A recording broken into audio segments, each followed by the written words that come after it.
Tollywood senior నటి ప్రగతి చేసిన shocking comments ఇప్పుడు సోషల్ మీడియాలో హాట్ టాపిక్ గా మారాయి. టర్కీలో జరిగిన ఏషియన్ ఛాంపియన్షిప్ పవర్ లిఫ్టింగ్ పోటీల్లో ఒక బంగారు 3 రజత పతకాలు గెలిచి దేశానికి గర్వకారణంగా నిలిచిన ప్రగతి తన విజయంపై వచ్చిన వివాదాలకు గట్టిగా స్పందించారు. తన మెడల్స్ వెనుక జ్యోతిష్కుడు వేణుస్వామి చేసిన పూజల ప్రభావం ఉందని ఆయన చేసిన వ్యాఖ్యలను ఆమె స్పష్టంగా ఖండించారు.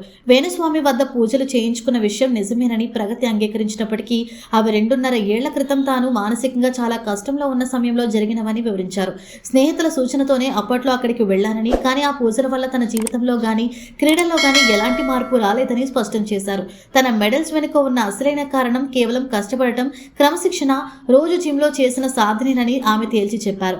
అప్పుడెప్పుడో జరిగిన పూజల ఫోటోలు, వీడియోలను ఇప్పుడు బయటపెట్టి తన విజయాన్ని తన ఖాతాలో వేసుకోవటం సరికాదని ప్రగతి మండిపడ్డారు. నా కష్టంతో మెడల్స్ గెలిచాను. ఆమె చేసిన వ్యాఖ్యలు ఇప్పుడు వైరల్ గా మారాయి. ఈ విషయంలో నెటిజన్లు కూడా ప్రగతికి బలంగా మద్దతుగా నిలుస్తున్నారు. వయసు అడ్డంకి కాదని, నిజమైన సాధనతో ఏదైనా సాధించవచ్చునని మరోసారి నిరూపించిన ప్రగతి నటిగా మాత్రమే కాదు, వ్యక్తిగత పోరాటంలోనూ ధైర్యంగా నిలిచిన మహిళగా ఇప్పుడు అనేక మందికి స్ఫూర్తిగా మారారు.